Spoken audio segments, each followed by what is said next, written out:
Hola, te saluda el pastor Carlos Mraida. Qué bueno que te hayas conectado con nosotros. Estoy muy entusiasmado porque en los próximos minutos vas a recibir una palabra que seguramente va a transformar tu vida. No estás solo, estamos para ayudarte. En pantalla está nuestro número de WhatsApp para que te comuniques con nosotros. Dios te bendiga. El Salmo 27, versículo 8 es el texto bíblico que nos va a servir de base para esta reflexión. Es el rey David el que escribió estas palabras y dice así, tenemos el versículo: el corazón me dice, ¿qué cosa me dice el corazón? Busca su rostro, y yo, Señor, tu rostro busco. Y te lo leo en otras dos versiones que son más fieles, más fidedignas a lo que David estaba sintiendo, experimentando el día en que compuso este salmo. Mirá cómo lo pone la Biblia de las Américas. Dice: cuando dijiste, es decir, cuando vos dijiste, Señor, no mi corazón, cuando vos dijiste, buscad mi rostro, mi corazón, ahí sí, simplemente te respondió, tu rostro, Señor, buscaré. Y la Reina Valera contemporánea dice así: a mi corazón le pides buscar tu rostro. Es una convocatoria de Dios que está metida ahí en lo profundo del corazón. Y yo, Señor, tu rostro busco. Y lo que quiero que veas es que lo que percibió ese día David no fue simplemente la voz de su corazón, las ganas de su voluntad, uy, qué lindo día para buscar a Dios, para ponerme las pilas espiritualmente y orar y adorar. No, lo que percibió fue un llamado que Dios primero había sembrado en lo más profundo de su alma.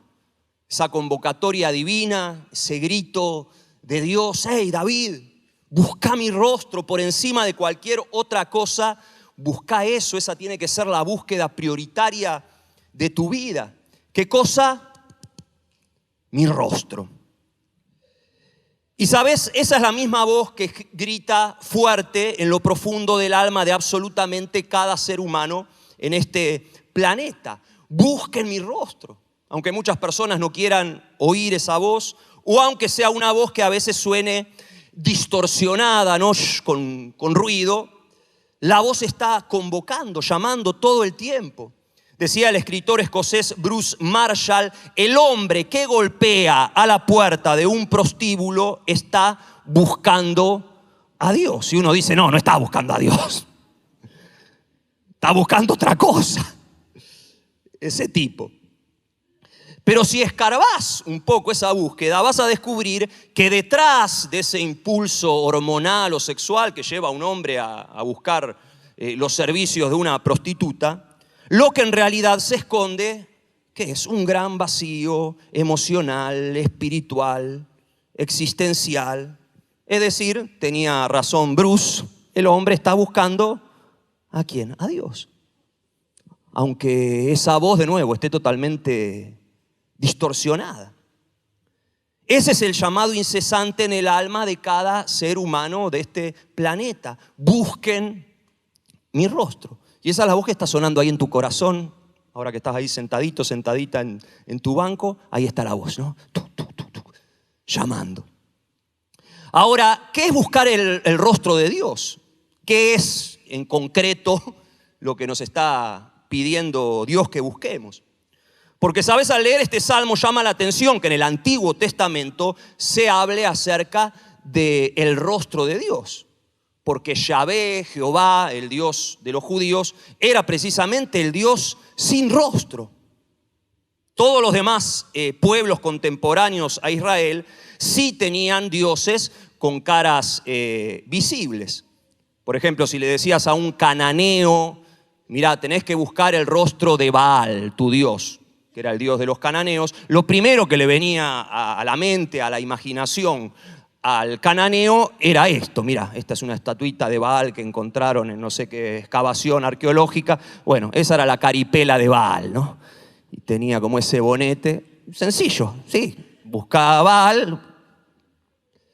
O si le decías a un fenicio tenés que buscar el rostro de Moloch, que era el dios de los fenicios. Lo primero que le venía a la cabecita al fenicio era esta otra cara, ¿no? Este sí que era fulero, ¿no? Moloch, un demonio que devoraba niños. Ahora, si le decías a un judío esto, no, mirá, tenés que buscar el rostro de Yahvé, de Jehová, tu Dios, lo que le venía a la mente al pobre judío era esto, mirá, nada, negro. ¿Por qué? Porque Dios le había dado una orden explícita a su pueblo de que no podían hacerse ninguna imagen de él, ¿se acuerdan? Es el primero de los 10 mandamientos. No te hagas ninguna imagen, ninguna estatua. Porque Dios es espíritu y trasciende toda comprensión y no puede ser representado ni contenido por ningún molde humano, ni por un ícono, ni por la materia, ni por el espacio, ni por el tiempo, por nada. Por eso cuando Moisés le preguntó a Dios, Dios se le revela a Moisés, Moisés no tenía ni idea de quién era Dios. ¿Y qué le dice Moisés? Decime tu nombre, ¿no? Era una manera de querer contenerlo, controlarlo. ¿Qué le responde Dios? Yo soy el que soy, ¿no? Y de hecho eso significa Yahvé, que más que un nombre es una vocalización, un sonido, ¿no? Como un aire, Yahweh. Yo soy. Es decir, Moisés, yo no puedo ser contenido por ninguna semántica, por ningún molde. Y más adelante el mismo Moisés, que insistía en esto de querer controlar a Dios, y así somos nosotros, queremos contenerlo, le dice, bueno, ya que no puedo contenerte con un nombre, al menos permitime contenerte con una foto, ¿no? Y le pide esto, muéstrame tu rostro. Y Moisés ya estaba ahí con el celular listo para sacarle la fotito, y Dios le dice, no, guarda el celular, Moisés, porque ninguno que vea mi rostro va a permanecer con vida. Si llegas a ver mi caripela, y lo esconde en una roca justamente para que no lo vea y solamente le puede ver la espalda. Por eso resulta paradójico que por un lado Dios nos prohíba hacernos una representación visual de Él, pero por el otro nos llame a buscar su rostro. ¿Cómo es esto? ¿En qué quedamos, Dios? ¿Te veo o no te veo? Claro, Dios sabe bien que tan peligroso, escucha esto, tan peligroso como querer controlarlo por medio de una imagen, es que termines diluyendo su ser impresionante, hermosísimo, glorioso, en una abstracción. Y que en vez de ser alguien, la persona más impresionante, gloriosa, hermosa, apasionada del universo, termine siendo algo. Una idea, una fuerza etérea, un simple dogma sin vida. Por eso te decía, si Jesús nos resucitó, estamos perdiendo el tiempo acá.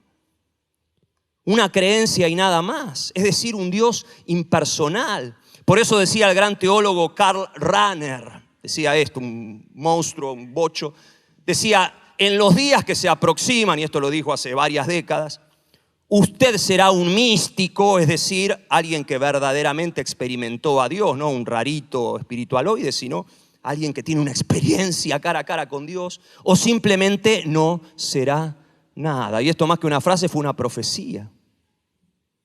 Porque en tiempos de opresión el cristianismo teórico colapsa, se desinfla por completo. Y por eso te leí las otras 2 versiones del Salmo, para que captes lo que David realmente estaba experimentando ese día. No fue bueno, mi corazón decidió buscar a Dios, de repente me dieron ganas de explorar la espiritualidad. Viste que hoy la gente te dice, estoy explorando la espiritualidad. No fue mi corazón, se encendió con un deseo espiritual, fue mi corazón, escuchó a Dios llamarme. Y yo solamente respondí. Claro, somos tan autosuficientes que creemos que podemos llegar a conocer a Dios a través de búsquedas personales, a través de esfuerzos espirituales. Y quizás sí logres conocer algo acerca de Dios por medio de esos esfuerzos, pero nunca vas a conocer a Dios con lo que eso significa. El verbo conocer en la Biblia, ¿para qué se usa? Para las relaciones sexuales. Conoció a Abraham. Una fusión, un conocimiento tan profundo, tan íntimo. Quizás logres conocer a un Dios abstracto, teórico, filosófico y hasta doctrinalmente, bíblicamente impecable, impoluto, correcto, ¿no? Dios verdadero, sí, pero un Dios sin rostro. Lo que quiero decirte para aterrizarlo a términos sencillos, sin revelación estás en el horno, así, ¿no? estamos en el horno. Y Juan diría, si podemos amarlo a Él, lo que cantábamos recién, es porque Él nos amó primero a nosotros. Fuera de eso, es todo religión, búsquedas humanas, a veces metafísicas, filosóficas. Y por eso una y otra vez en las páginas de la Biblia Dios se revela a través de teofanías. ¿Qué es una teofanía? ¿No? Acá lo veo a Marito, que es profesor de teología en el seminario bautista. Bueno, corregime si estoy equivocado, Marito. Una teofanía es la manifestación visible y comprensible de un Dios que es, como decíamos, invisible, incomprensible, que no podemos contener.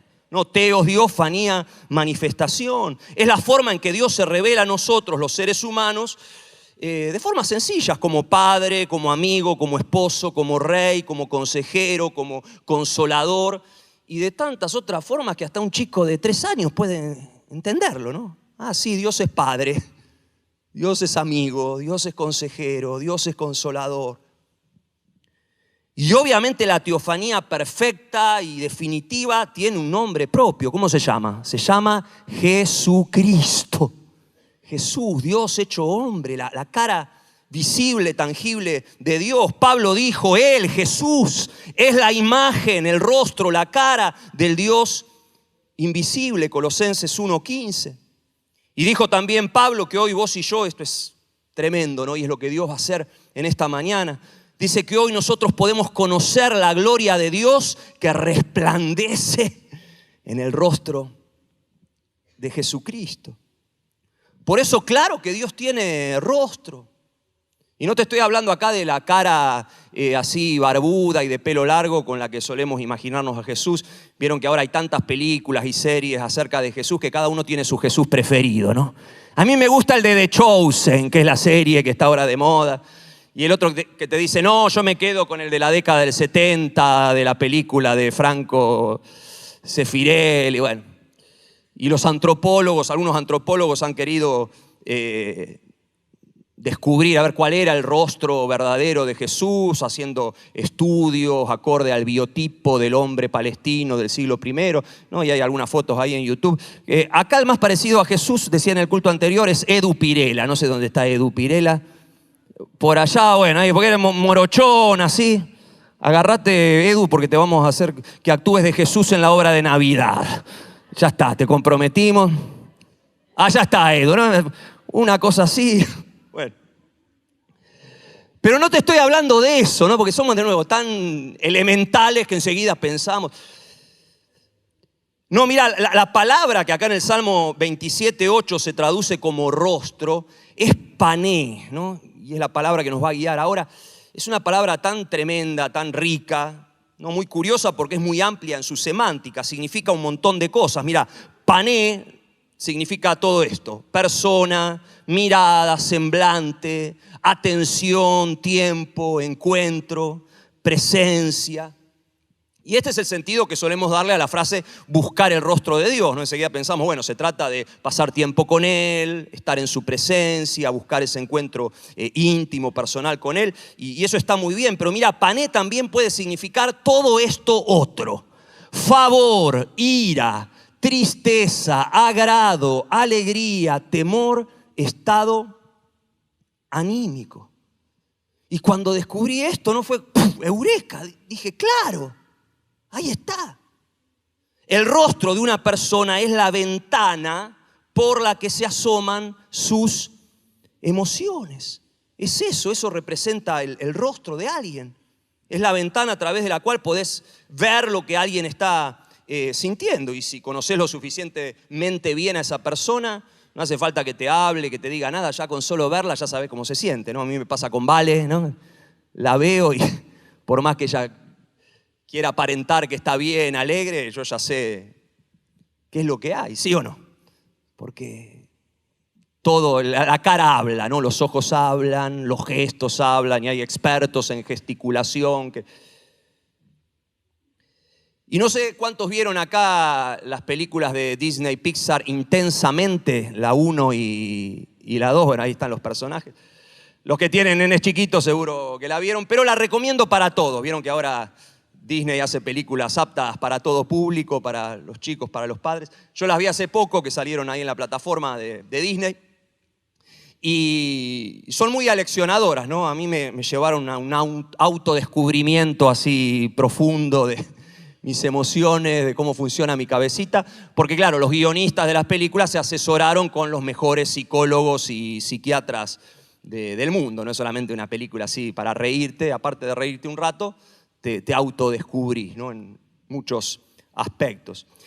Y muestran cómo todas las emociones, en su medida justa y reguladas de forma correcta, son esenciales para tu equilibrio y tu salud psíquica y emocional. Y muestran esto también de las caras, ¿no? Porque la nena, no la voy a spoilear, pero la nena protagonista que tiene ahí en su centro de comando todos estos personajes, las emociones, desagrado, ira, alegría, tristeza, bueno, temor ahí el cuarto. De repente, no sé, ira arranca ahí en el centro de comando, toca un botón y ya se le transforma la carita, ¿no? Y es eso, ¿no? Y por eso ya hace varios años WhatsApp y las empresas de mensajería por el celular crearon los famosos emojis o emoticones para sumarle un poco de vida, de emocionalidad a una comunicación digital fría, despersonalizada, ¿no? Y le pones la carita ahí cuando le mandás. Bueno, algunos emojis hay que interpretar, ¿no? ¿Qué significa esto? ¿Es semi-desagrado? ¿Es una ira mezclada con...? Bueno, vos metele el que... Yo le meto dedito a todo, ¿no? Es más fácil. Eso es el rostro, ¿no? Es la expresión emocional. Por eso, y esta es la base de lo que quiero compartirte hoy, buscar el rostro de Dios. ¿Qué es? Es espiar por la ventana de sus emociones. ¿Qué es lo que está gritando ahí fuerte en tu corazón? Lo percibas o no, aunque suene distorsionado, como suene. Lo que está gritando ahí en tu corazón es precisamente esto. Busca mi pané, dice Dios. En otras palabras, conectate emocionalmente conmigo. El Señor te dice en esta mañana, conecta tus emociones a las mías porque eso es lo que te va a transformar por completo. ¿Sabés? Vos y yo fuimos creados a imagen y semejanza de Dios, es lo que enseña la Biblia, la antropología bíblica. Y entre otras cosas, eso significa que si tenemos emociones, es porque provenimos de un Dios tremendamente emocional, que tiene todas nuestras emociones, y las de Dios sí que son intensas, ¿no? Todas esas emociones, las mismas que nosotros, nada más que en un estado puro, perfecto, inmaculado. Las nuestras están contaminadas, desvirtuadas por el pecado, los malos ejemplos familiares, sociales, por las heridas de la vida y por un montón de otros factores. Pero ¿sabes? Cuando conectás tus emociones desvirtuadas, contaminadas, a las de Dios, que sí permanecen en estado puro, adivina qué pasa, ¿no? Cuando se genera esa conexión.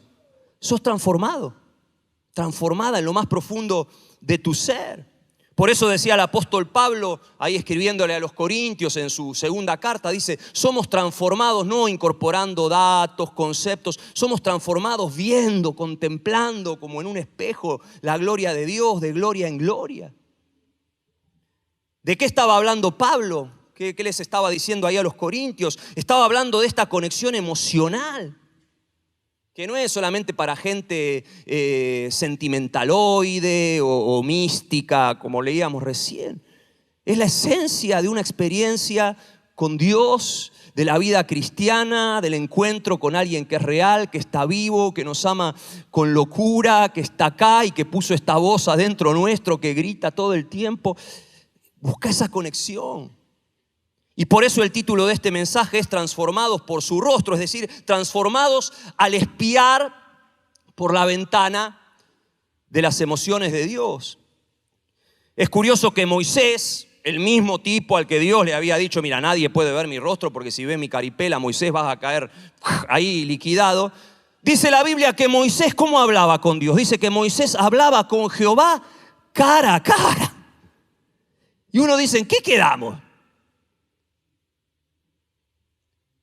Claro, no significa que Moisés le viera la cara a Dios. Significa que Moisés conectaba sus emociones a las emociones de Dios de una forma tan profunda y tan natural que le resultaba sencillo escuchar su voz, corresponder a sus deseos. Y tenía una relación con Dios así. ¿Cuántos anhelan esa misma relación hoy acá? Poder hablar con Dios cara a cara. Bueno, leyendo el Salmo 27, descubrí algunos aspectos emocionales de Dios. Y quiero hablarte hoy de las emociones de Dios, ¿no? Algunos aspectos emocionales de Dios con los que tenemos que conectar más y más cada día de nuestra vida. Y aunque ya tengas, no sé, 70 años de iglesia como el negro, no importa, ¿no? A veces con el transcurrir de nuestra vida cristiana, como que se nos va desdibujando el rostro de Dios. Y nos conformamos con las baratijas de ideas, conceptos, doctrinas y perdemos esa conexión. Y ahí es donde suena no la alarma, suena la voz de Dios. Busca mi rostro. Primero, tenemos que conectar más con su orgullo, con el orgullo de Dios. ¿Por qué? Porque su orgullo te protege. Una de las definiciones de Panera, esa: favor, agrado, atención, semblante orgulloso. Es la emoción que sintió el Padre cuando vio a Jesús ascender ahí de las aguas del río Jordán después de bautizarse, y dice que no pudo contenerse y gritó bien fuerte para que todos escuchen: este es mi Hijo amado, estoy tan contento con Él, ¿no? Esa voz de orgullo. Y no sé cómo habrá sido la cara del Padre. Mi mensaje de hoy va a ser bien gesticulado, ¿no? Que Dios me dé dones actorales para representar su cara de forma fidedigna, pero hoy no viene con tantos ruiditos, sino con carita, ¿no? Ese orgullo, ¿no? Este es mi Hijo. ¿Y cuántos acá están en Cristo? A ver, si estás en Cristo, eso mismo aplica a tu vida. Te pregunto, ¿ves eso? ¿Ves su semblante orgulloso cada vez que contemplás, que ves en el Espíritu por la fe el rostro de tu Abba, de tu Papá Celestial? David sí lo veía, a tal punto que arranca el Salmo 27 diciendo esto. Escuchá, y ahora vamos a desglosar todo el Salmo completito. Arranca David diciendo: el Señor es mi luz y mi salvación. Entonces, ¿por qué habría de temer? El Señor es mi fuerza y me protege del peligro. Entonces, ¿por qué habría de temblar? Cuando los malvados vengan a devorarme, cuando mis enemigos y adversarios me ataquen, ellos tropezarán y caerán. Aunque un ejército poderoso me rodee, mi corazón no temerá. Aunque me ataquen, permaneceré confiado. Impresionante, David. ¿Cómo puedes, imagínate, rodeado de enemigos? ¿Cómo puede decir esto? Se inyectó un inmunizador contra el temor. No, fíjate esto, no estaba rodeado de enemigos, es decir, de caripelas feas, ¿no? Gente que lo miraba así, dice devoradores. Lástima que no tengo los colmillos acá, pero enemigos, ejércitos poderosos. Estaba rodeado de esas caras feas por todos lados, pero él tenía otro punto focal, ¿no? Como que su mirada estaba en otro lado, en el rostro de su Abba todopoderoso, mirándolo con orgullo. Y podía decir esto hasta con un dejo de displicencia, ¿vieron? Dice: ¿de quién temeré? ¿Qué me importan todas estas caripelas feas que me miran si yo estoy mirándolo a Él? Mirando esa cara. En los cursos de oratoria, donde te enseñan a hablar así en público, los expertos dicen que vos tenés que buscar el rostro amigable del auditorio, ¿no? Como yo ahora que estoy acá hablando, dicen, bueno, vas a encontrar todo tipo de caras, ¿no? Y las estoy viendo. Están las caras evaluativas, ¿no? Tipo que te están mirando así, a ver qué dice este tipo, ¿no? ¿Qué herejía está diciendo? Que las teofanías, ¿no? Están los no rostros también, la gente que ya perdiste hace rato, ¿no? Y la ves cabecear cada tanto. Caras hostiles también, sobre todo si ya te pasaste de cierto horario, ¿no? Este reloj que traigo es solo de decoración, porque está clavado en las 9:30 hace como 2 años, le tengo que cambiar las pilas. Pero bueno, tenés esas caras también que te... Y tenés las caras, no, yo las busco, ya los tengo identificados, mi club de fans, Noah Erna, por ejemplo. Acá puedes estar predicando el peor mensaje de tu vida y se ríen igual y te celebran los chistes más desastrosos. ¿Y qué te dicen los cursos de oratoria? Vos mirá a esa gente, ¿no? Porque si mirás las otras caras te vas a desmoralizar, ¿no? Bueno, en el escenario de la vida pasa lo mismo, ¿no? Quizás a vos no te toque hablar en público, pero sí laburás, salís a la calle y estás rodeado de todo tipo de miradas, de rostros. Y sabés, en medio de esa multitud de miradas vos tenés que escuchar este llamado de Dios en tu corazón. ¡Ey, mírame a mí, por favor! Mirá cómo yo te miro. Y te miro con orgullo. A veces, de nuevo, somos tan religiosos y meritorios que creemos que tenemos que hacer, lograr grandes cosas, evangelizar las naciones para que Dios se enorgullezca de nosotros. No.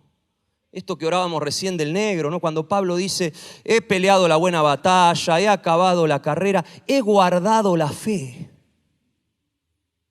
Pablo podría haber dicho, ¿no? Y tenía motivos para jactarse, decir, he evangelizado las naciones, he escrito cartas que se leerán por la posteridad.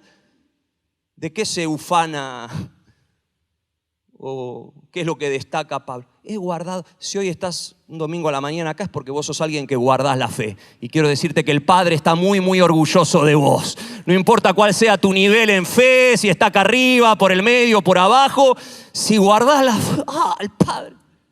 Y aun cuando no la guardes y sos hijo de Dios, Él va a estar ahí atrayéndote de nuevo a Él. Y cuando percibimos eso, ¿no? Y cuando lo captás de verdad, no estoy hablando de algo físico, algo espiritual, cuando captás ese rostro, vas a ver cómo se acomodan todas tus emociones turbulentas que están ahí. Solitas se acomodan. Basta percibir esa cara orgullosa de Abba. Siempre lo ilustro así, ¿no? Esto es como cuando los chicos salen al escenario en un acto escolar, ¿no? Acto, conmemoración de la muerte del general San Martín, 17 de agosto, ¿no?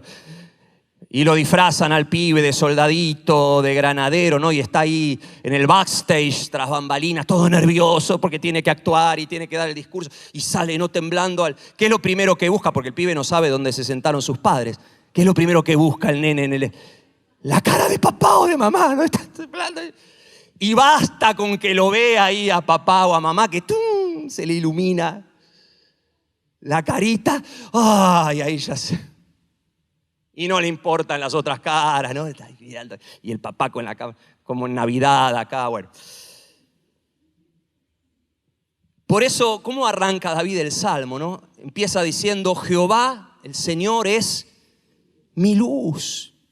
Y mi luz no solamente porque ilumina mi camino, mi senda con su palabra, con su verdad. Mi luz porque es el que hace que se me ilumine la carita cuando me percato de lo orgulloso que está de mí.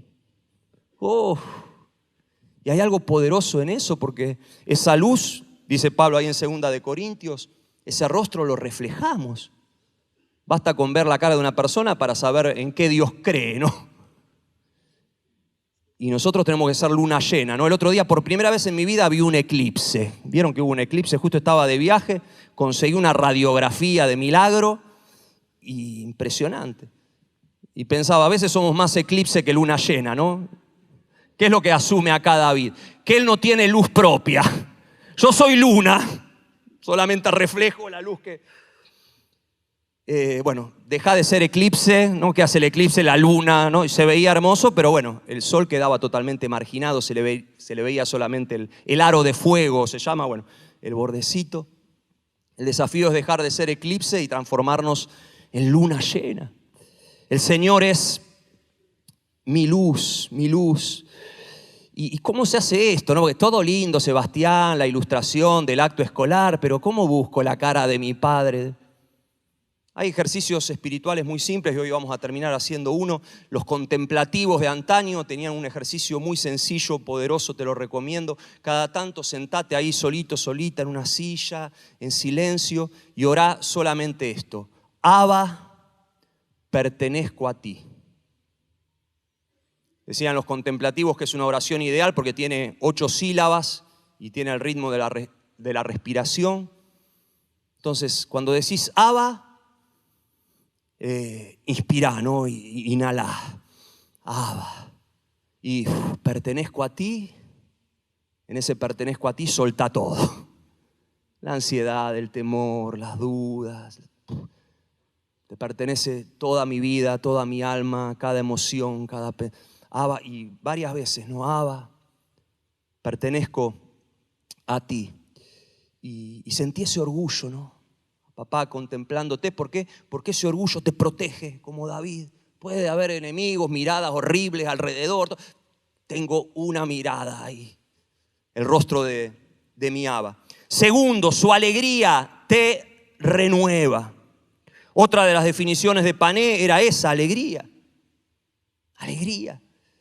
Te pregunto, ¿ves eso? ¿Ves un semblante alegre, feliz cuando ves el rostro de tu Abba, de tu papá celestial? David sí lo veía, a tal punto que dijo esto otro poderoso, más que poderoso, poderosísimo. En el versículo 4 dijo: lo único que le pido al Señor, lo que más anhelo, es vivir en la casa del Señor todos los días de mi vida. ¿Cómo? Deleitándome, no dice aguantando, estando, cumpliendo, deleitándome en la perfección del Señor y meditando dentro de su templo. Impresionante también.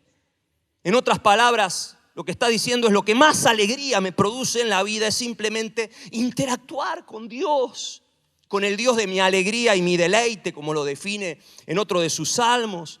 Y si tuviera que reducir todas mis opciones de alegría a una sola cosa, quedarme con una única cosa que me produce placer en la vida, sería eso. Corro todo lo demás a los márgenes y me concentro en eso. Lo que más anhelo es simplemente estar con Dios. Ahora, si Dios es solo una creencia o un dogma, ahí sí que no te da muchas ganas de gastar tu tiempo estando con una creencia o un dogma. Qué lindo, creencia, dogma, estar con... Es más aburrido que chupar un clavo. Y entonces buscas otras cosas que te provoquen alegría, y no necesariamente cosas malas, pueden ser cosas lindas, buenas, un hobby. Pero bueno, acá como que mi deleite pasa por otro lado. Pero mira, cuando Dios en tu vida realmente es quien es, la usina de gozo indescriptible, ahí al revés, se da la lógica inversa. Ya no te conformás con baratijas, con cisternas rotas, berretas que no retienen el agua y que te vuelven a dejar sediento, sedienta. Y podés decir con sinceridad esto que decía David: esto es lo que más anhelo, no como un cumplido religioso, litúrgico. De verdad, lo que más deseo y lo que más alegría me provoca es esa relación, esa interacción. Y mira, el otro día escuché algo muy revelador respecto al contexto en el que David dijo estas palabras. Porque según lo que afirman los eruditos, David compone este salmo, el Salmo 27, cuando ya es grande, cuando ya es rey, ya es viejo y cuando ya es rico, más que rico, multimillonario. El tipo más rico del planeta, porque su reino se expandió, era la potencia mundial, tenían el mayor ejército del mundo. Y claro, David tenía de todo, tenía recursos, posibilidades, todo. Y es curioso porque un rey que tiene todo esto, poder, influencia, recursos, riquezas, el ejército más poderoso del mundo, 20.000 lugares y opciones a las que acudir en medio de un contexto de hostilidad, de adversidad, dice esto, ¿no? Una cosa, una opción, aún pudiendo echar mano de cualquiera de estas opciones, recursos. A ver, vamos, ejército, peleen, levantar el tubo, buscar la lista de contactos. David tenía el contacto de todos, bueno, no había teléfono, pero pudiendo usar su poder, su influencia para sacarse el problema de encima, listo, ya está. Dice, no, yo decido enfocarme en una sola cosa y reducir todas mis opciones a una única opción, deleitarme en la presencia de Dios, recrearme en su templo, dice otra versión, contemplar su rostro, renovar mis fuerzas en su alegría. Tremendo, ¿no? Ese era el corazón de David, ese sí que conectaba, ¿no? Por eso dice, tenía un corazón conforme al corazón de Dios. Y me encanta cómo traduce la NTV nuestro versículo de hoy, ¿no? El 8 dice, mi corazón te ha oído decir, ven y conversa conmigo. Como que Dios le dice, mira, David, antes de levantar el tubo y llamar al contacto que te va a salvar de este problema, vení y conversá con el Rey de Reyes y Señor de Señores, ¿no? Vení a la fuente, vení a donde tenés que venir. Y mi corazón responde, aquí vengo, Señor. Mira, estoy convencido que lo que Dios más disfruta en su existencia divina y eterna es simplemente conversar con nosotros, tomarse unos mates con nosotros, charlar de la vida, de cosas. Su mayor alegría es simplemente tener tu plena atención, tenerte, de verdad. Por eso en la Biblia hay una invitación continua a esperar en el Señor. ¿Qué es esperar en el Señor? Generar ese marco, ese tiempo, ese momento para que Dios pueda tenernos. Y buscar esa alegría, ¿no? No sé, yo llegué a un punto en el cual no puedo sobrevivir un solo día. O sea, sí puedo sobrevivir, pero no vivir. Un solo día de mi vida sin percatarme, aunque sea un ratito, de esa alegría. Eso es lo que te renueva. Su gozo es nuestra fortaleza. Y eso es lo que también te renueva la cara, ¿no? Acá las chicas, maquíllense, pónganse lindas, todo está bien, la pata de gallo, todo. Pero dice Proverbios 15, el corazón alegre hermosea el rostro. El lifting espiritual, no sé cómo se llama, el botox. Bueno, es eso. Es eso. Tercero, su tristeza. Vamos ahora a las emociones que no son las emociones malas. Si viste Intensamente, no te lo voy a spoilear, pero sabés lo que pasa cuando creemos que tristeza es mala. No, es necesaria. ¿Qué hace su tristeza? Te sana. Otra de las definiciones de Pane era esa. Tristeza, y quizás te suene raro. Pastor, me está diciendo que tengo que buscar que tengo que ponerlo triste. A Dios no. Es otra cosa. Mirá lo que dice David ahí en el versículo 10 de este salmo, porque este salmo, como la vida, también tiene sus matices tristes. Dice David, aunque mi padre y mi madre me abandonen, el Señor me mantendrá cerca. Y fíjate que David está hablando de una de las experiencias más tristes y dolorosas de la vida, que es un abandono. Y según afirman algunos eruditos, está hablando de su propia experiencia de vida. Vos sabés que hay toda una teoría seria y bien fundamentada que dice que en realidad David fue hijo de una relación ilegítima entre Isaí, su papá, y una prostituta de Belén. Y que por eso Isaí lo tenía ahí medio escondido, cuidando ovejitas, y que cuando viene el profeta Samuel a ungir a uno de sus hijos como rey, ni lo registra Isaí a David. ¿Se acuerdan la historia? No, olvidad. Como que lo tenía ahí tapado, y hay varias evidencias bíblicas que sostienen esta teoría, ¿no? Así que muchos dicen, bueno, acá David lo que está hablando es de su propia experiencia. Mi mamá ni la conozco y mi papá me ocultó ahí para que nadie se entere de su aventura.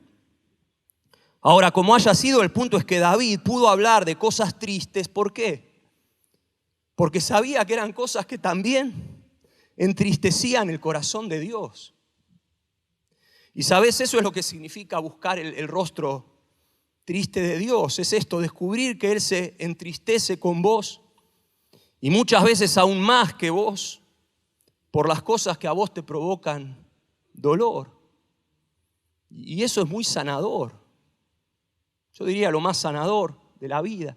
El versículo más corto de la Biblia al mismo tiempo es el más sanador. ¿Cuál es el versículo más corto de la Biblia? Jesús lloró. Lágrimas reales corrieron por las mejillas del rostro de Dios. Y acá David dice eso. Dice, si mi papá y mi mamá me abandonaron, es así, pero eso no le fue indiferente a Dios. Cuando mi papá Isaí se olvidaba de mí y me tenía ahí escondido cuidando ovejitas, el rostro de Dios no estaba así. Impasible, indiferente, no le resbalaba. No estaba impávido mientras yo sufría. No, lágrimas corrían por su mejilla divina. a la par de las mías. Él lloró conmigo, se dolió conmigo y me sostuvo en sus brazos. Y aunque me toque atravesar lo más cruel y lo más doloroso de la vida, el Señor va a estar ahí conmigo, sosteniéndome y transformando todo eso horrible en bendición. ¡Wow! Eso es buscar el rostro triste de Dios, que es el que te sana. Y cuando descubrís ese rostro, ya no te entristeces por pavadas, ¿no? Perdió Boca, qué mal que estamos, ¿no? Un mes deprimido. No sé para qué hablo de fútbol. Empezás a entristecerte por las cosas por las que vale la pena entristecerse y por las cosas que entristecen a Dios. Y empezás también, escucha esto, a entristecerte cuando el Espíritu Santo se entristece adentro tuyo. Porque dice la Biblia, no entristezcan al Espíritu Santo con el cual fueron sellados. ¿Cuándo se entristece el Espíritu Santo? Y cuando no le damos bolilla a Dios, cuando hacemos la nuestra, cuando pecamos, ¿no? Una pregunta que mucha gente me hace: pastor, ¿cómo sé que voy a ser salvo, no? O que soy salvo, que realmente soy hijo de Dios y que cuando me muera no me voy a llevar ninguna sorpresa, ¿no? Que voy a estar ahí con el negro en el cielo. ¿Cómo sé? Muy sencillo. Si podés seguir pecando tranquilo, tranquila, sin culpa, tenés que convertirte en esta mañana, decirles: Señor, te entrego mi vida, pasar de muerte a vida, nacer de nuevo. Porque cuando sos sellada con el Espíritu Santo, ya no podés pecar tranquilo. Y se provoca. ¿Por qué? Porque dice que el Espíritu da testimonio a nuestro espíritu todo el tiempo de que somos, ¿qué cosa? Hijos de Dios. Hay un sello de identidad y cualquier conducta, comportamiento que no se alinee, que no se adecue a esa identidad, lo vas a sentir ajeno, extraño, molesto, culposo, y vas a sentir esa tristeza del Espíritu, ¿no? Y bendita sea esa tristeza del Espíritu que nos mueve a volver arrepentidos a los brazos de nuestro Abba, ¿no? Y, percibir eso. Cuarto, su temor te instruye, su temor. Porque pané también significa eso, miedo o temor. Y acá, por favor, nadie me apedree por hereje, no estoy sugiriendo que Dios le tiene miedo a algo. Claro que Él no le teme a nada ni a nadie, es Dios omnipotente, omnipresente. No es que Dios tenga un sentido así de miedo. Me refiero al temor de Dios en el sentido bíblico, a esa esencia de buen padre, de Abba. Y los que somos papás acá, y sobre todo si tu hijo es chiquitito, o tu hija chiquitita, a veces nuestra cara con nuestros hijos es ojos abiertos, atención, de cuidado. No porque vos tengas miedo, sino porque tu hijito de 3 años no le tiene miedo a nada. No tiene todavía incorporado el sentido del temor, es decir, es un inconsciente que cree que no hay consecuencias en la vida, que puede tocar el fuego sin quemarse, ¿no? Y vos como papá, ¿cómo estás? No porque tengas miedo, porque vos estás ahí atento cuidándolo. Es por él. ¿Y qué necesita ese chico inconsciente? Instrucción. Y muchas veces corrección, aprender que hay consecuencias. Por eso mirá lo que oraba David y me vuela la cabeza pensar que esto David lo oraba siendo viejo ya, con todo el expertise de la vida, con el know-how, con tantas batallas peleadas. Mirá lo que oraba David en el Salmo 27, le decía: enséñame cómo vivir, oh Señor. Tremendo. No lo ora un adolescente novato, inexperto en la vida, el jovato, el viejito David. Enséñame, guíame por el camino correcto. ¿Por qué? Porque mis enemigos me esperan. A la vuelta los nuevos desafíos, y necesito tu sabiduría, Señor. Sin tu sabiduría ahí sí que estoy en el horno. Y por eso decía el sabio Salomón, el principio de la sabiduría es el temor del Señor. Y mira, esto también es una conexión emocional. A veces pensamos que el temor de Dios es ser soldaditos obedientes. Ok, hay un principio de la palabra y yo lo aplico, lo cumplo, está bien, eso es fundamental. Pero los fariseos tenían temor de Dios. Todo nace de una conexión emocional donde se genera una relación de mutua confianza y ahí sí podés aplicar la sabiduría de Dios de forma puntual, específica a cada situación de la vida, si no es solamente un protocolo que vos seguís. El temor de Dios es sí, decir, Dios es Dios y si Él dice esto, tiene la razón, ¿no? Y a partir de esa conexión, forjar una relación de confianza. Y quinto y último, su enojo. Vamos a hablar del enojo de Dios también. Porque Dios se enoja, ¿cuántos saben? Esa es la emoción que a veces tenemos más desvirtuada, ¿no? Y pensamos, ¿qué significa eso? No, Dios la regula a la perfección. Dice que es lento para la ira y grande en misericordia. Aleluya. Y pané también significa eso. Significa enojo. Y es curioso que también la menciona David en el Salmo 27, ¿no? Como que el Salmo 27 es el intensamente de la Biblia, ¿no? Ahí están todas las emociones. Dice ahí en el versículo 9, no me des la espalda, no rechaces a tu siervo. ¿Con qué cosa? Con enojo. O sea, David reconocía que Dios a veces se enojaba. Y fíjate que lo dice apenas un versículo después de haber dicho, Señor, busco tu rostro. Como que David ese día buscó el rostro de Dios, pero enseguida sintió que Dios le cortaba el rostro. Y por eso el Señor, me encanta. Los salmos, uno se siente tan identificado en los salmos. Si tuviera que ponerle un título al libro de los salmos, el mío sería Los estados de ánimo de la fe, ¿no? Esta ambivalencia. Ahora lo aclaro también por las dudas, buscar, porque nos insta, pané enojo, buscar el enojo. ¿Qué significa eso, pastor? ¿Que tengo que hacer enojar a Dios? No, eso trata de evitarlo. ¿Qué significa? Sencillo, en este caso es descubrir que Dios es justo y que se indigna por todo lo que está mal en el mundo y actúa con un celo santo para cambiarlo. ¿Y cómo actúa Dios con celo santo para cambiar todo lo que está mal en el mundo? Decí conmigo, heme aquí, Señor, envíame a mí. Actúa a través de hijos e hijas que conocen su rostro, que lo conocen de verdad. Y es tan importante, tan vital que haya un enojo santo, un enojo divino ahí enquistado en tus entrañas. Todo bien con buscar el orgullo de Abba y su abrazo y su alegría y todo lo lindo, pero si nos quedamos solamente con eso, el mundo no cambia, la Argentina no cambia. Vos tenés que buscar este otro rostro de Dios también, ¿no?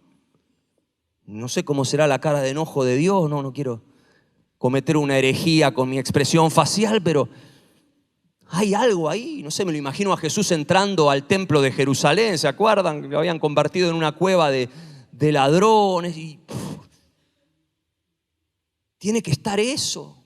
Tenemos que mirar al Jesús como lo vio Juan, dice, sus ojos eran como llama de fuego.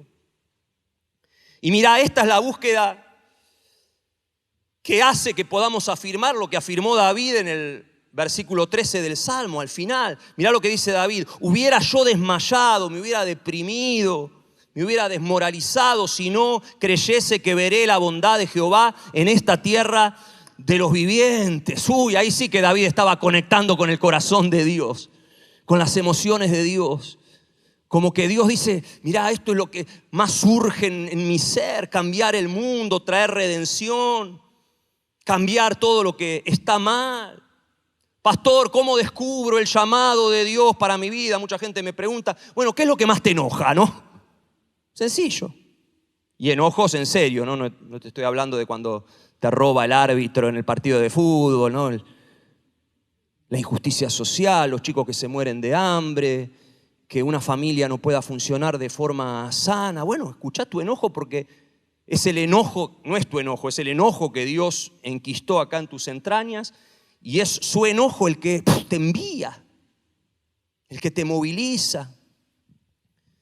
Y todos tenemos, ¿no? Está también estudiado psicológicamente, un enojo existencial. Y es clave que lo canalicemos bien. El enojo es 4D, ¿no? Hay 4 direcciones a las cuales podés proyectar tu enojo. O lo metés hacia adentro, o lo tirás a los costados, o lo tirás para arriba, o lo tirás para adelante, ¿no? Cuando lo metes adentro, ¿en qué te transformas? En un deprimido, en una deprimida.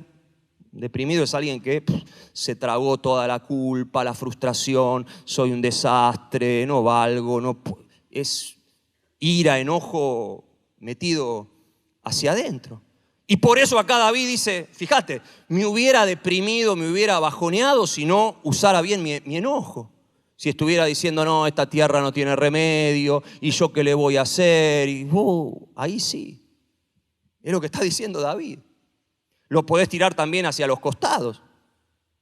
¿En qué te transformás si proyectás tu enojo a los costados, tu familia, tus amigos, y te transformás en un iracundo peleador, ahí sí, un calentón, una calentona que se agarra las piñas con todo el mundo, ¿no? Estás tirando la ira a los costados. Si la tirás hacia arriba, la ira, el enojo, ¿en qué te transformás? En un rebelde amargado, te enojas con Dios, con la vida, con el destino, ¿no? ¿Hacia dónde tenés que proyectar tu enojo? Hacia adelante, es decir, tenés que tirar tu enojo al problema por el cual naciste, diría el pastor Carlos, el problema que Dios te llamó a resolver. Y decir, acaba toda mi energía iracunda, por decirlo de alguna manera. Y decir como David, yo voy a ver la bondad de Dios en esta tierra de los vivientes. Voy a ver este mundo transformado. Lo creo, oro, trabajo, actúo, ministro, sirvo, evangelizo con mis palabras, con mi rostro, Padre, que tu enojo no se enoje en esta mañana. Es eso, porque el Salmo, fíjate, y la mayoría de los salmos termina con un envío, si no nos quedamos, va, qué lindo, te abrazo, te mimo, todo eso es la preparación. Mira, todo el chiste de esto de buscar el rostro de Dios es que vos seas su rostro para el mundo. Que practiques un evangelismo facial, ¿no? Es eso, ¿no? Y fíjate que está todo metido en el corazón de Dios, que es un universo que, de nuevo, por más que tengas 70 años de iglesia, nunca vamos a terminar de explorar esa ventana. Es tan grande, ¿no? O nosotros tenemos que hacerla grande y animarnos a espiar. Bueno, te estoy diciendo solamente, bueno, haz tu devocional, orá más, disciplinas espirituales. En esta mañana quiero orar y ahora vamos a terminar orando para que el Espíritu Santo, que es el que abre esa ventana, haga que escuches esa voz que hoy está ahí llamando, convocándote. Eso es lo más importante, lo vital, porque eso es lo que te transforma. De verdad, conocer el corazón de Dios. Y termino con una pequeña adivinanza, y acompáñenme ya el equipo. ¿Cuál te parece que es el verbo más importante de nuestro versículo del día, el Salmo 27:8? Te lo proyecto de nuevo para que lo veas. Ahí está. A ver, ¿cuál es el verbo más importante de esta frase? Buscar. Hay 3 verbos, ¿no? Buscar. Perdón, dijiste primero el verbo decir, el verbo buscar, el verbo responder y de nuevo buscar. Bueno, ¿cuál les parece que es el... ¿Cuántos votan por buscar? A ver, dijiste. Bueno, los 3 son importantes, pero para mí el más importante, porque es el que determina todo, es el verbo responder. ¿Cómo respondés cuando te has revelado este rostro de Dios? Y mira, hay 2 historias en los evangelios que ilustran las 2 formas en las cuales podés responder. La primera es la historia del joven rico, ¿se acuerdan esa historia? Un muchacho que quería buscar a Dios, que quería agradarlo, se acerca a Jesús y le dice, maestro bueno, ¿qué tengo que hacer para heredar la vida eterna? Tenía esa búsqueda espiritual, pero bueno, nacida de su corazón. Y Jesús le dice, bueno, los mandamientos los cumplí, sí, desde que soy chiquito, ¿no? Y claro, Jesús detecta que el problema de este muchacho era que tenía una imposibilidad de soltar lo material, que estaba tan aferrado a sus posesiones, que le dice, mira, te falta una cosa, y se lo dice solo a él, no es un estándar para todos. Le dice, vendé todo lo que tenés, dáselo a los pobres y vení y seguime. Ahora es curioso porque Marcos, en su evangelio, menciona algo que para mí es clave, ¿no? A la hora de interpretar esa interacción entre Jesús y este joven. Dice que Jesús lo miró con amor. Y acá sí que no me sale la cara. ¿Cómo lo habrá mirado Jesús, no? ¿O qué fue lo que vio ahí? Si Marcos estaba o alguno de los discípulos que después se lo contaron a Marcos, ¿no? ¿Qué vio? Y fíjate, ¿no? Dice amor. Te hablé del orgullo de Dios, de la alegría de Dios, de la tristeza de Dios, del temor de Dios, del enojo de Dios, pero no te hablé del amor de Dios. ¿Por qué? Porque su amor, más que una emoción, es la esencia de su ser. Dios es amor. Y su amor es la fuente de todas estas emociones. ¿Sabías que su enojo nace de su amor? ¿Sí o no? Si alguien está pegando a alguno de mis hijos acá y yo no me enojo, soy el papá más desamorado del mundo. Y si mi hijo está haciendo algo que lo daña a él y yo no lo corrijo y no me enojo con él, también soy el papá más desamorado del mundo. Por eso creo que en esa mirada de Jesús a este muchacho había una mezcla de todo, ¿no? Primero el orgullo de, este es un buen muchacho, cumple los mandamientos, la ley, me está buscando, quiere seguirme, la alegría. Quizás también algo de tristeza porque Jesús sabía que después lo iba a rechazar. Estaba todo en esa mirada de amor. Ahora la historia, ¿se acuerdan cómo termina? Termina mal, termina triste, porque el muchacho responde alejándose, no corresponde. Y es durísimo, ¿no? Porque pensarlo así, a pesar de haber sido expuesto a la mirada más hermosa y cargada de amor del universo, la de Jesús, no respondió como tenía que hacerlo. Ahora la segunda historia, la que sí termina bien, es la de Zaqueo. ¿Se acuerdan la historia de Zaqueo? Si tuviera que resumir esa historia en una frase sería la siguiente. Mirá, Zaqueo, el hombre que fue transformado por un simple vistazo. Si se acuerdan, Zaqueo era un publicano, un recaudador de impuestos, un hombre que había sido excomulgado por la comunidad judía porque era un corrupto, atorrante, un vendepatria que se había vendido a los romanos y a sus propios paisanos les cobraba impuestos abusivos bueno. Así que claro, ahí en Jericó donde vivía Zaqueo era mala persona. Si te lo encontrabas ahí por la vereda, te cruzabas de vereda porque una porquería. Y me imagino ahí Zaqueo con toda esta culpa, este autodesprecio. Ese sí que estaba rodeado de miradas hostiles. Y claro, se entera que Jesús va a llegar a Jericó y el tipo lo único que quería era verlo a Jesús, ¿no? ¿Cómo será? En ese momento no había Google para buscar Jesús de Nazaret, ¿no? Imágenes y que te saliera. ¿Cómo será? Quería verlo y encima era peticito Zaqueo. Así que cuando se acercó ahí a verlo no podía. Y se subió a un árbol para verlo. Tema para otro mensaje, ¿no? A veces para tener una visión nítida de Dios tenés que subirte a algunos lugares, ¿no? Y se sube ahí y lo ve pasar. Simplemente lo ve. Jesús lo mira y lo único que le dice Jesús no lo sermonea, ¿no? Publicano, delincuente, arrepiéntete. Dice que Jesús lo mira, habrá sido una mirada parecida a la del joven rico, y le dice: Zaqueo, quiero comer esta noche en tu casa. Al tipo a quien nadie ni lo recibían en su casa, ni jamás hubieran pisado esa casa inmunda con sus sandalias santas, no. Y viene el santo y le dice: vamos, dale, prepara un asadito, vamos a comer. Y bastó con eso. Y más que las palabras de Jesús, creo que fue la mirada tan cargada de gracia, de amor, de aceptación incondicional, que automáticamente Zaqueo, sin recibir ningún sermoneo, dijo: ya está, todo lo que robé lo devuelvo y cuadruplicado. Y fue el hombre que fue transformado por un simple vistazo. Y ese es el poder de todo lo que te prediqué, ¿no? Y la historia que resume todo. Podés verlo a Dios, podés ver su gracia, podés ver su orgullo, su alegría, su tristeza, aún su enojo, aún su temor que te hace tomar la vida en serio, ¿no? Y la palabra de Dios en serio. Cuando captás eso, todo se transforma.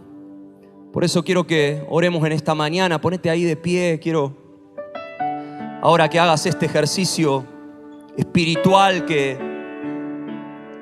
que es tan simple pero tan poderoso, y qué bueno que alguien le puso música a estas palabras. Ahí donde estás, levanta tus manos al cielo, dirigí tu mirada, tus ojos espirituales al rostro resplandeciente de tu Abba y empezá a decirle esto: Abba, Abba, Abba, Abba. Abba, pertenezco a ti. Vamos, decíselo. Abba, pertenezco a ti. Soy tuyo, todo mi ser, cada emoción, cada pensamiento. Sí, cada camino. Todo. Cada lágrima es tuya, Señor. Todo es tuyo. Cada deseo, cada anhelo. Oh, pertenezco a ti. Somos tuyos. Abba, Padre, papá, papito.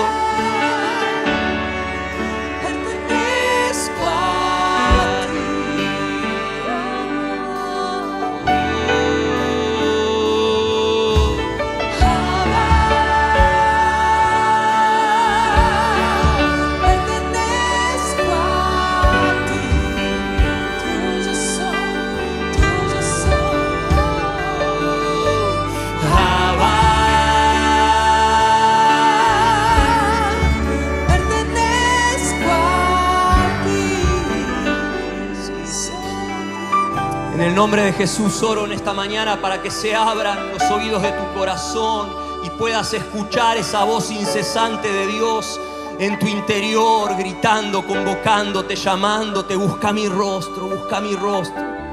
Espíritu Santo, ahora.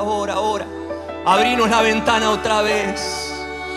Ese amor del Padre solamente es derramado, revelado a nuestros corazones por medio tuyo, Espíritu Santo. Ven. Ahora esa voz, si sonaba tenue o sonaba distorsionada, que a partir de hoy suene fuerte, potente, y que suene nítida, y que se vuelva a ser nítido el rostro del Padre. Oro por aquellos que quizás con el transcurrir de la vida, de los años, de la religiosidad, se les había desdibujado ese corazón de Abba y perdieron este anhelo, esta única opción, esto que decía David. A veces en un mar de recursos, posibilidades, opciones, vamos relegando la que debería ser nuestra primera y gran opción. Cuando Dios te convoca y te dice: vení, conversá conmigo.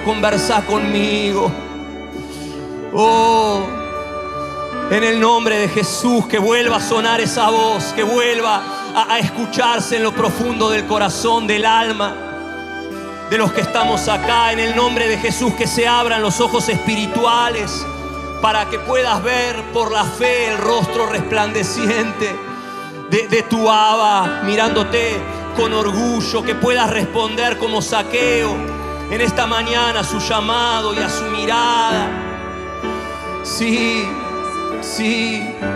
ese vistazo que lo corrige todo, ese vistazo que lo ordena todo. Aquellos que llegaron hoy con emociones turbulentas ahí en su alma, ahora, revélales tu rostro, papá. Como David, que podamos decir: ¿a quién temeré? ¿De quién temeré?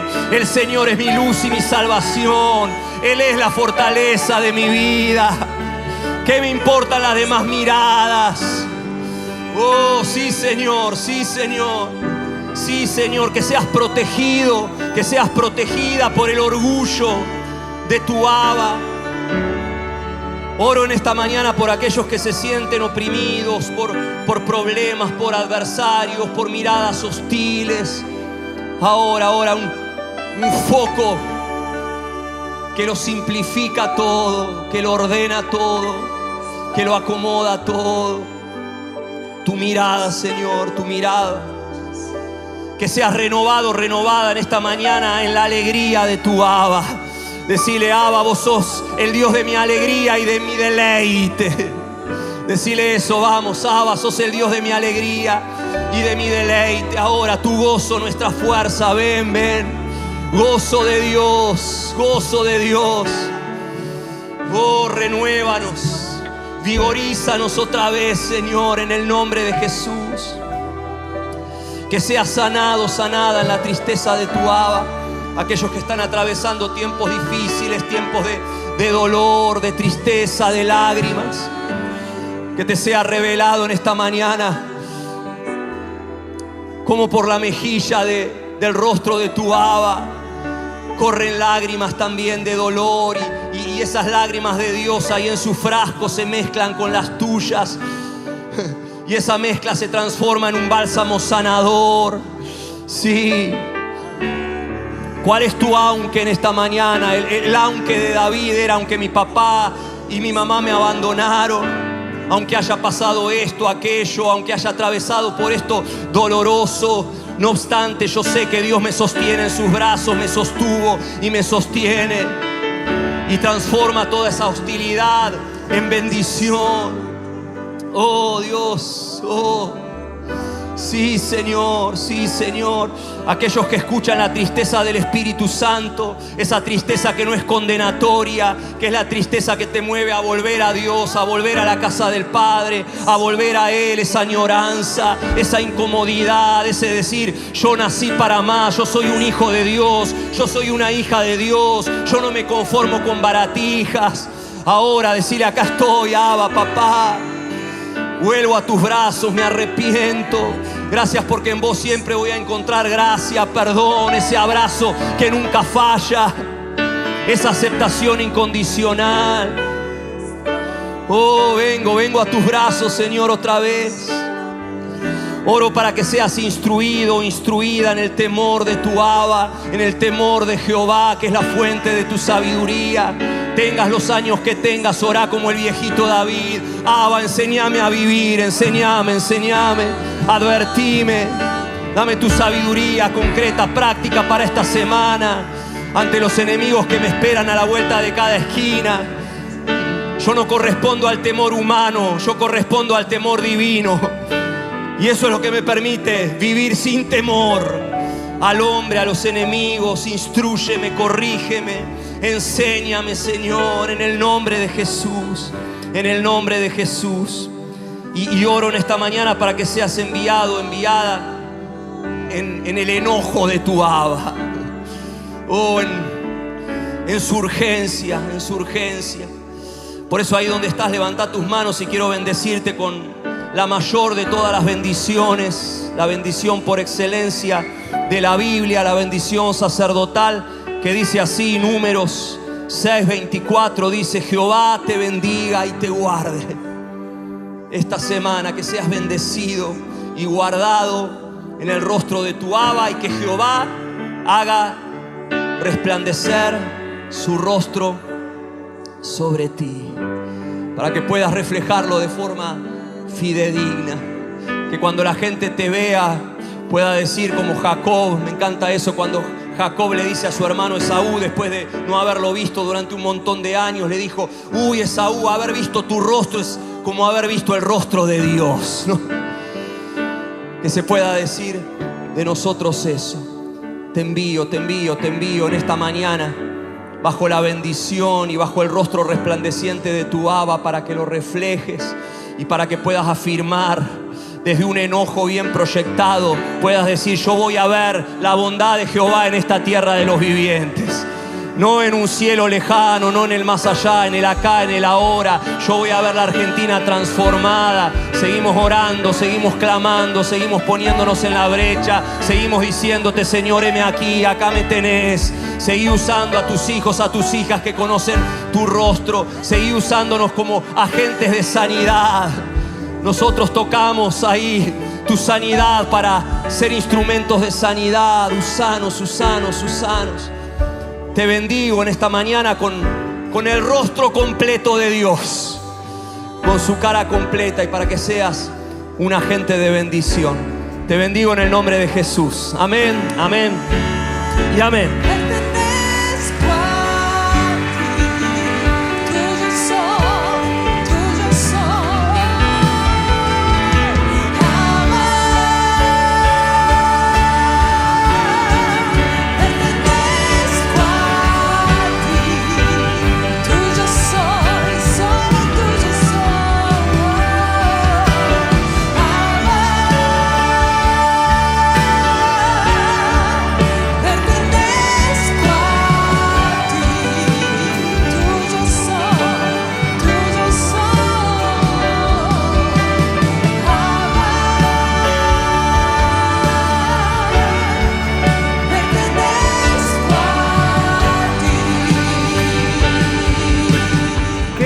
que hayas compartido este tiempo con nosotros. Si lo que recibiste añadió valor a tu vida, compartilo con alguien más. Queremos ser de ayuda para la mayor cantidad de personas posibles y vos podés ser el canal que Dios use para bendecir a otros. Si todavía no te suscribiste a nuestro canal, hacelo ahora, tocando la campanita allí en tu dispositivo. Así vas a poder recibir la información de otros contenidos que seguramente te ayudarán y te harán crecer. Y si vivís en Buenos Aires o en Gran Buenos Aires, nos encantaría conocerte personalmente. Estamos en la Avenida Independencia 1555 de la ciudad de Buenos Aires y nuestros encuentros regulares son los sábados a las 20 horas y los domingos a las 11. Te esperamos.